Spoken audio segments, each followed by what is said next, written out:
Capítulo 21. Desierto meridional.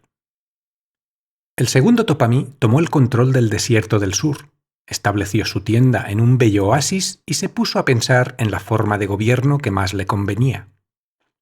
Decidió finalmente instaurar el gobierno del filósofo, que consistía en que el mando del país recaía en la persona más capacitada para ello, sin más, de forma natural, sin el uso de la fuerza, sin elecciones, sin ton, con algo de son, aunque más bien poquito.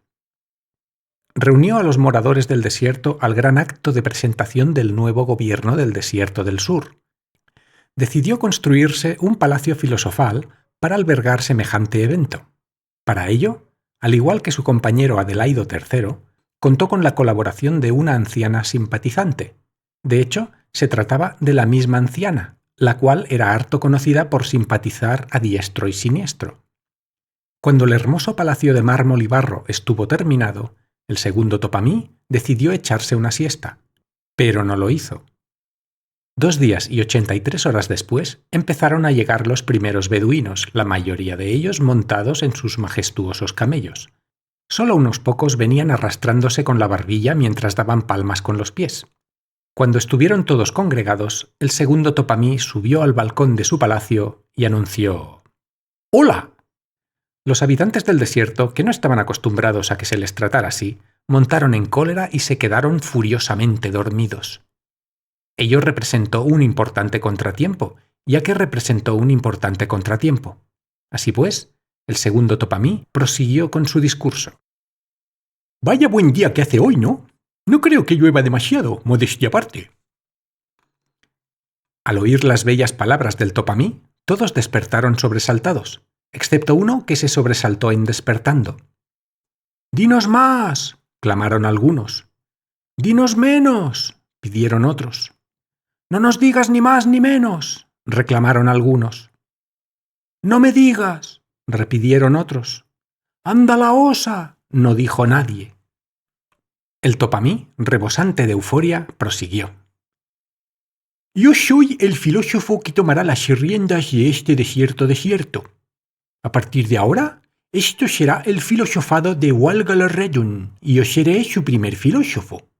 En resumiéndolo, a partir de ahora seré conocido como Mortamón III, primer filósofo del filosofado de Walgalarredun». Todos exclamaron al multísono: «¡Vale! ¡Hasta luego!». Y en eso diciendo, marcháronse cada uno a su oasis.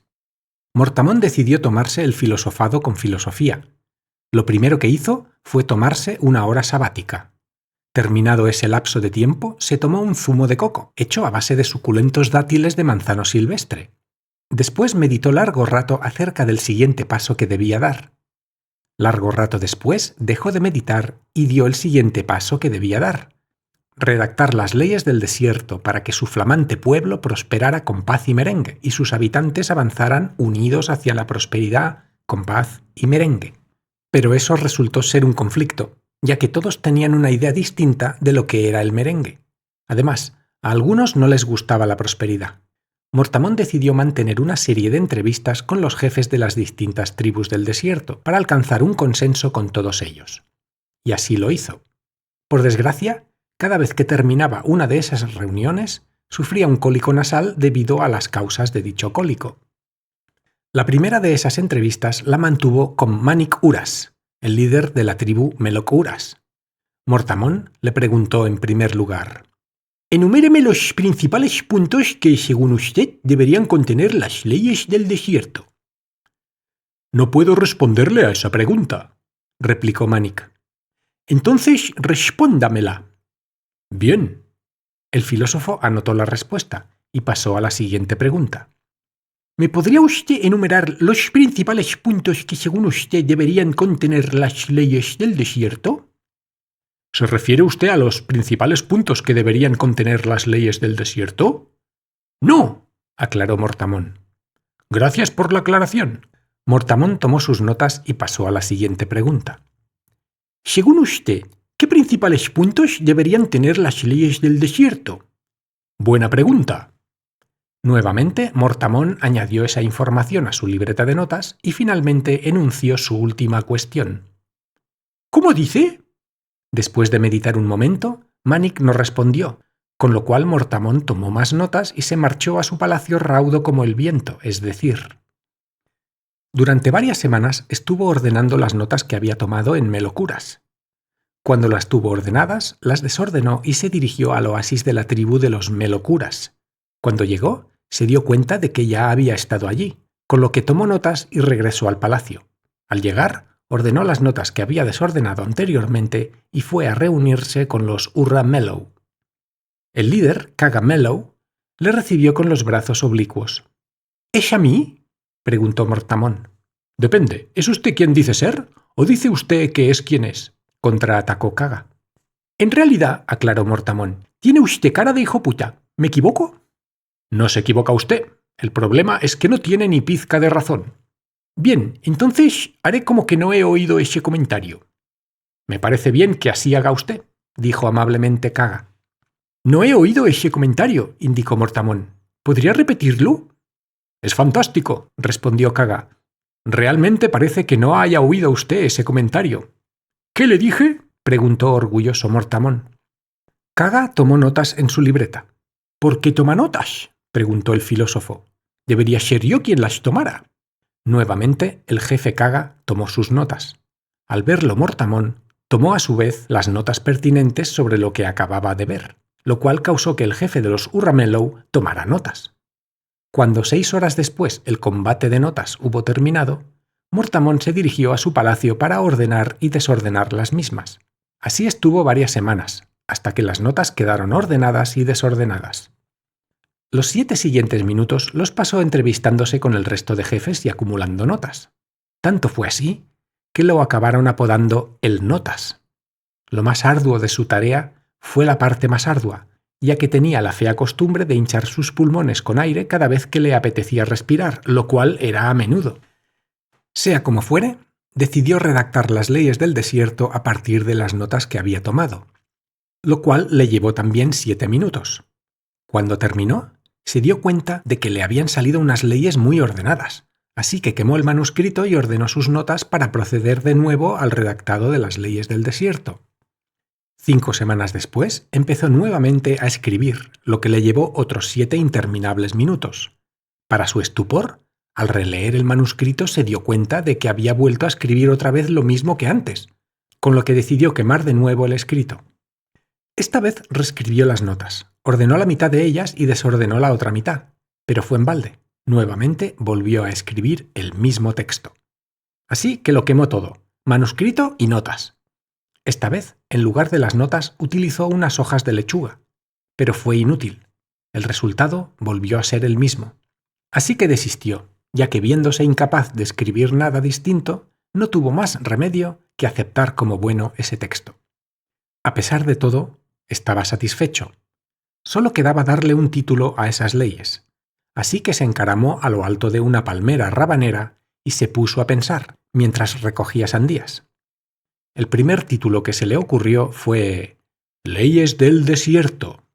Pero no le gustó, porque contenía demasiadas letras E. Así que lo cambió por Loyas dul dasiorto, que tenía muchísimo más sentido. Sin embargo, no contenía ninguna letra E, lo cual era un grave problema. Así que se le ocurrió una versión mejor. Loyas dul dasiorto E. Mortamont sentía que iba por el buen camino. Instantes más tarde dio con el título definitivo. Raperucita coja. Desgraciadamente para él, al iniciar el descenso de la palmera, su bota campera se enredó con los bigotes de una sandía y perdió el equilibrio, de forma que quedó suspendido en el vacío. Intentando retomar el anterior estado, es decir, el estado sin peligro de muerte inminente, se asió ávidamente a una hoja. El problema era que ésta estaba muy pringosa de resina de palmera y le dio tal asco que se soltó instintiva y violentamente, de tal suerte que se dio un manotazo en la cara, lo cual, y por efecto de la resina, hizo que su mano se le quedara pegada en la frente, mientras su cuerpo seguía suspendido en el aire. Mortamont pensó que la situación no era nada agradable y tenía toda la razón. Para colmo, el susto le provocó un tic nervioso muy molesto en el párpado izquierdo, así que trató de tranquilizarse tanto como permitiera la situación. En un gran esfuerzo de autocontrol, respiró profundamente y concentró toda su atención en buscar una solución a su acuciante problema. Aplicando la técnica UPAPES DCP-35M, último problema parecido primer problema en ser solucionado en su variante durante caída desde palmera de 35 metros, alargó su mano libre para arrancar una sandía, que exprimió como pudo, de tal modo que parte del zumo resultante cayó sobre su cara y, por ende, sobre la mano que en ella se hallaba pegada. El líquido fue reblandeciendo la resina, con lo que en poco tiempo recobró el uso de su extremidad prisionera. Ahora, con su cuerpo desplazándose descendentemente según se mira, tenía que asirse al tronco de la palmera con ambas manos para paliar ese descendimiento. Desgraciadamente, estaba demasiado alejado de éste. Así decidió aplicar una ingeniosa solución. Giró su cabeza en dirección contraria al tronco y sopló tan fuertemente como pudo, con la esperanza de que ello lo acercara lo suficiente para poder asirse. Pero tuvo tan mala suerte que sopló con todas sus fuerzas en el mismo instante en que pasaba junto a una gaviota cornuda, que tan ricamente surcaba los cielos. Huelga decir que la pobre ave no esperaba para nada que un filósofo en caída libre le soplara con violencia en el ojo. Así que el inocente pajarito decidió vengarse, y aprovechando la ventaja que le daba su superior altitud de más arriba, ya que el filósofo se hallaba en inferior altitud de más abajo, atacó a éste lanzándole un proyectil de abono natural que cayó sin miramientos sobre la cabeza del pobre Mortamón, el cual ya bastantes problemas tenía como para que encima le esparcieran un cacho de mierda por la cabeza. Lo último que se oyó decir a Mortamón justo antes de que se estrellara contra el suelo fue: «¿Será hijo puta el bicho?». El filósofo murió en los brazos de la anciana simpatizante, que corrió en su auxilio al ver el accidente. Sin embargo, en sus últimos instantes de vida, Mortamón tuvo tiempo de comunicarle a la dulce abuelita el título de su tratado. Esta, emocionada, después de rematar al moribundo para que dejara de sufrir, corrió a apuntar el título en el manuscrito. El problema era que la abuela era más sorda que una tapia.